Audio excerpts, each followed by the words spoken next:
Okay, response to Brett Keane in his video, DeterministicOne - Antinatalism and Efilism. Hello ladies and gentlemen, this is Brett Keane. Make sure you check out my main YouTube channel, Keane Vlogs. Today I'm going to be making a video response to DeterministicOne. I believe is how it's pronounced. I could be wrong, who knows. You got that right, DeterministicOne. Pretty simple. Right. I think that is the truth. Well, DeterministicOne, he apparently does not like my antinatalism video, or the Efilism video, which is obviously a philosophy that is trademarked by Efilism, or wherever he came up with his ideas and then drew his own logo and name on it. I don't give a shit, really. But he starts off the video basically talking about, asking me, well, who did you ask? Who did you talk to? This has been actually a discussion I've had with people for the last couple of years. Well, actually, I asked for links to the video from where you got those clips. Years when antinatalism actually started coming out of the fucking sewers and shit and being splattered all over YouTube. Before even the Efilism and all this kind of bullshit, this has been a discussion. I've been around for 6 years. I am friends with people out there. Really? You got clips of somebody else talking about antinatalism before Efilism? There who are antinatalists, and I can assure you that some of them sound a lot more rational and logical than what I've heard come out of Efilism's mouth. And I can honestly say more logical and rational than some of the shit that I've heard come out of your play some of those clips then. Videos, DeterministicOne. I don't usually do ad homs or personal attacks in my videos, and I'm going to try my best not to do that with you. But you make a video to me and you actually compare slavery to human beings who are actually having children, parents who make children. I don't see... Yeah, what's wrong with that? You're forcing somebody else into the world.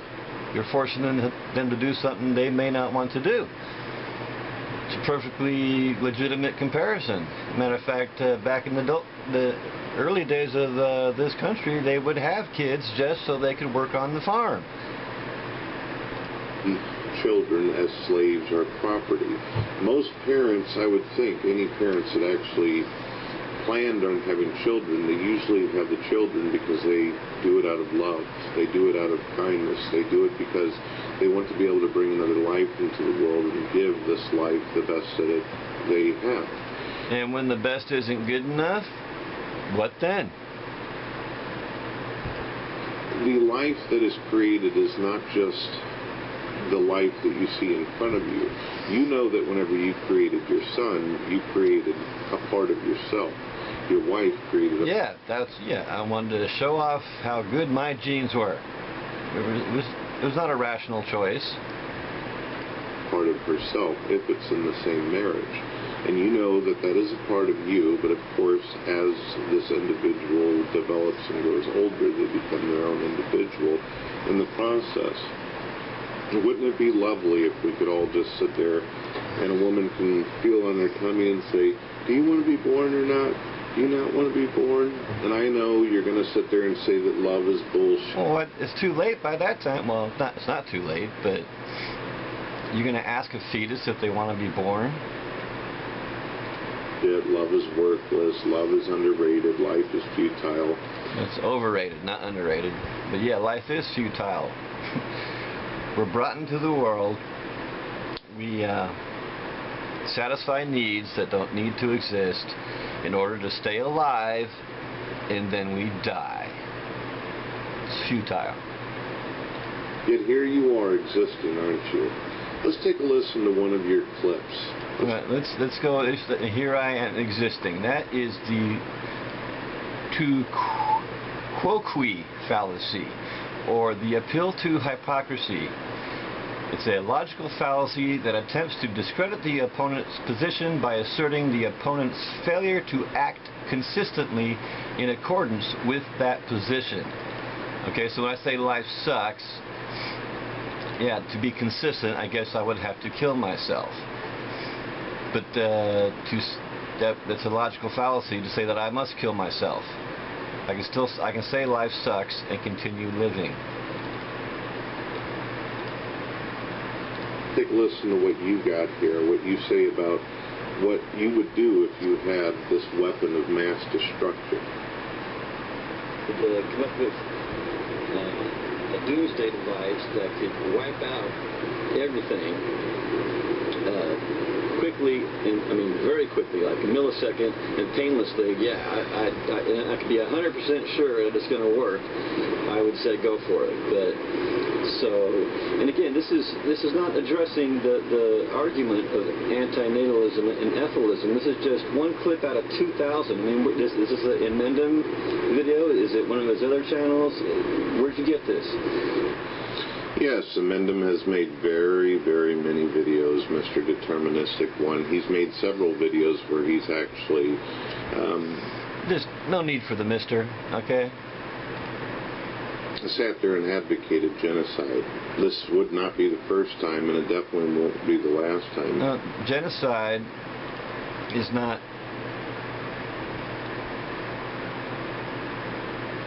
bringing all life to extinction. That's not genocide. Genocide focuses on a group based on nationality or whatever. We're talking about a group of people that... See, we're talking about a situation where the antinatalists are now in the majority.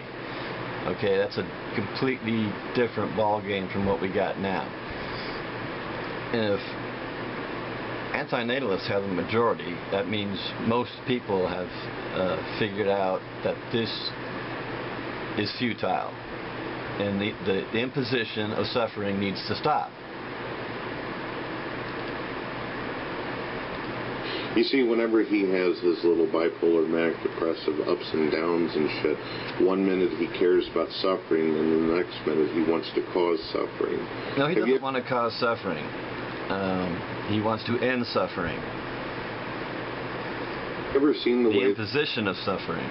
The guy behaves whenever he's dealing with people or having what you call a debate, their argument, constant yelling and cussing and screaming. There's very few times that you'll find on YouTube where he's recorded actually being a serious, normal human being.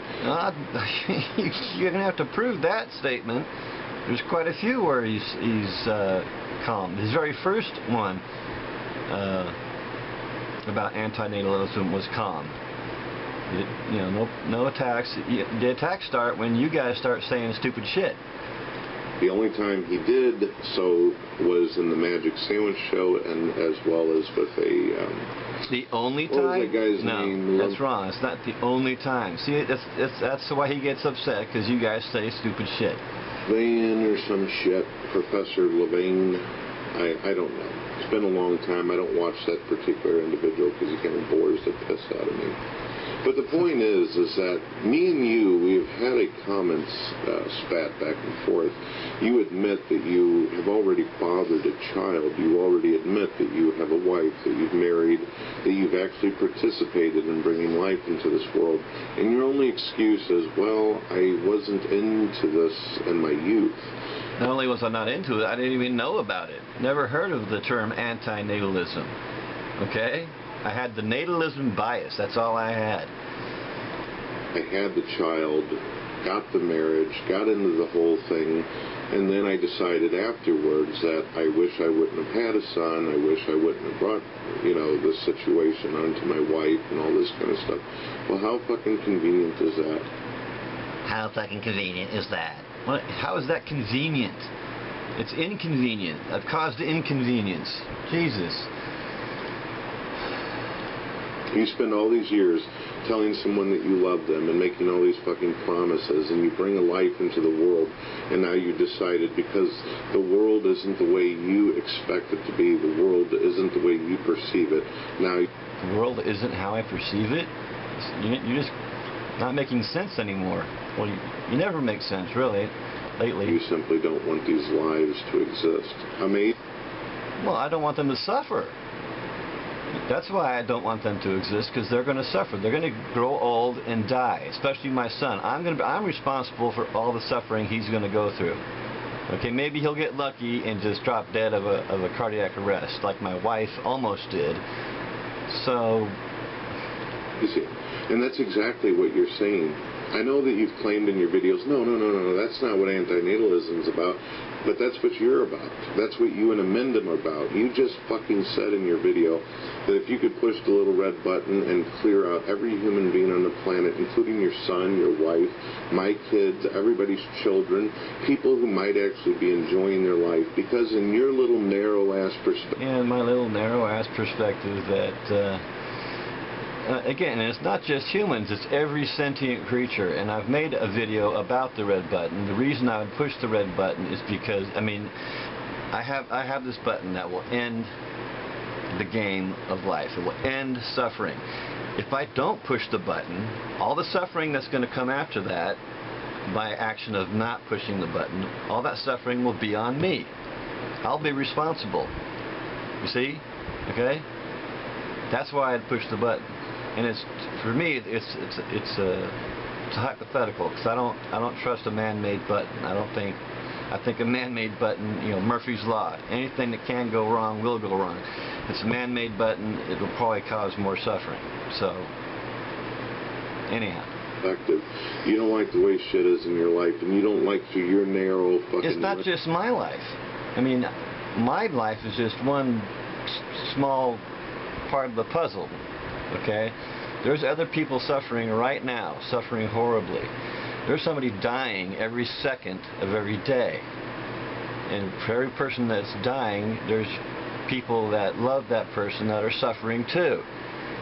Pushing the red button ends all suffering. If I don't push the button, all that suffering that comes after me not pushing the button will be on me. And what's going on with people around you, so you have decided for the entire human race... The entire human race is going to die. Planet Earth is death row for everybody. I'm not doing anything that's not going to happen eventually anyhow, and it will end suffering. Instead of, would you rather die quickly and painlessly, or would you like to get cancer and go through all that crap one has to go through? My mom had cancer. She went through all kinds of crap.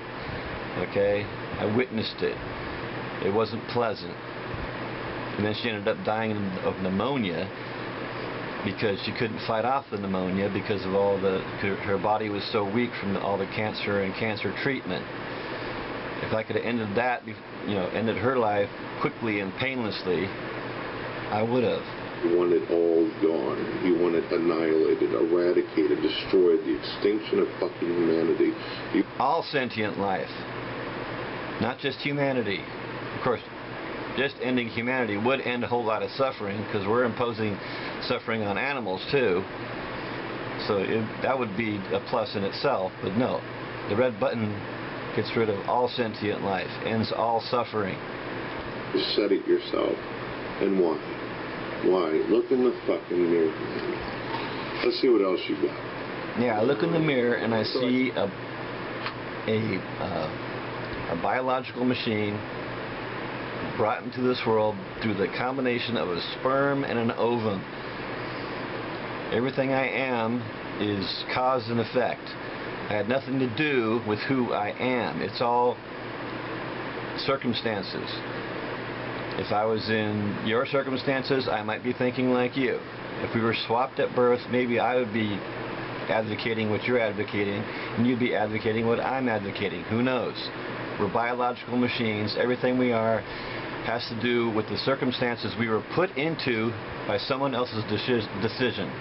Like I say, this is something that could be debated amongst antinatalists or Efilists, but the philosophy of it is sound. This is just in Mendham's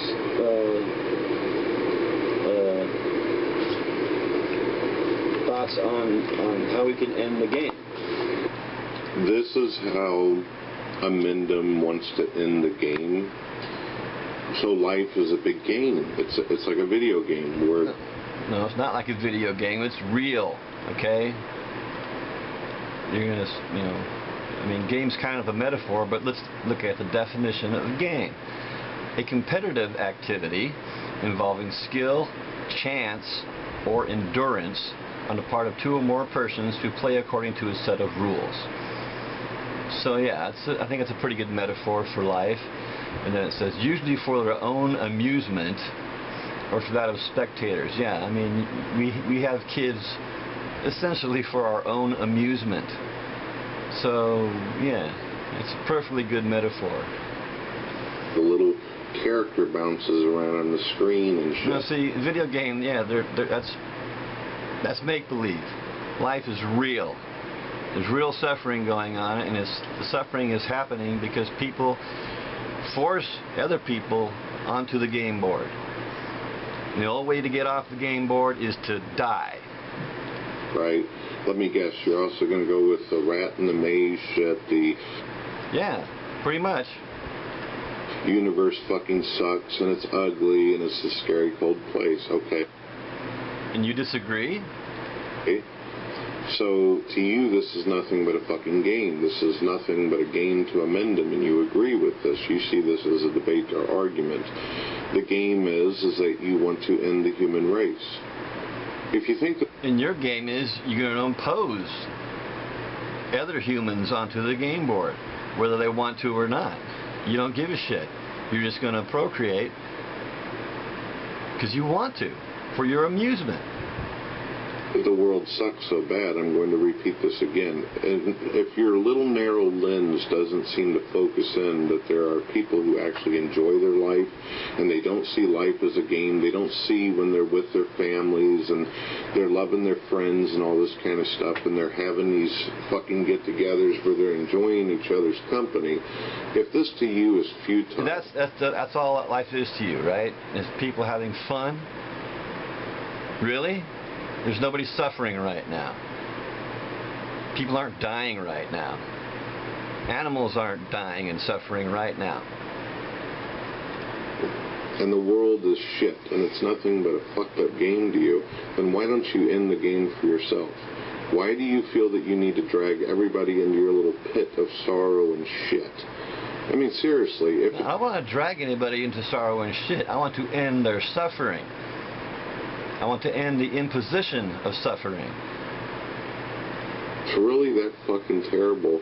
Then why are you wasting your fucking time talking to us since we're all characters on a screen to you that we're nothing... See, you're so full of shit. God, you're not characters on a screen. You are human beings that are going to suffer at some point. You're going to grow old and die. Possibly a long, drawn out. See, that's you know, I'm not afraid of death. I'm not afraid of the actual moment when I'm no longer here. I'm worried about what's going to happen before I die. Those last few years. My grandfather had Alzheimer's, okay? I don't want that. Like I said, my mom had cancer and died of pneumonia. I don't want that. My dad had Parkinson's disease.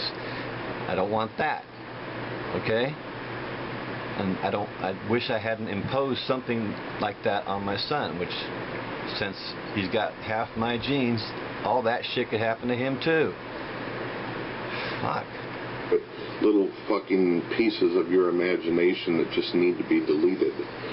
Just destroy yourself. Again, I'll go back to the tu quoque fallacy. You're saying that I'm being inconsistent, and therefore my argument is wrong. You can't do that. I could be a hypocrite and still make a logical argument. Hypocrisy becomes a fallacy when it turns into special pleading. If I said it's okay for me to procreate, but it's not okay for you to procreate, that's special pleading. That's a fallacy. I could actually, I could keep having kids even, as long as I'm saying it's wrong to have kids. Can destroy himself. Any asshole that thinks like you or anybody that's sitting in the back row that looks like you, and yourselves, pledge your own selves off. And how are we going to stop the imposition by doing that? I know you've heard this argument. You're saying we should just kill ourselves and allow Dr. Frankenstein to keep making more of us. How are we going to stop Dr. Frankenstein if we kill ourselves?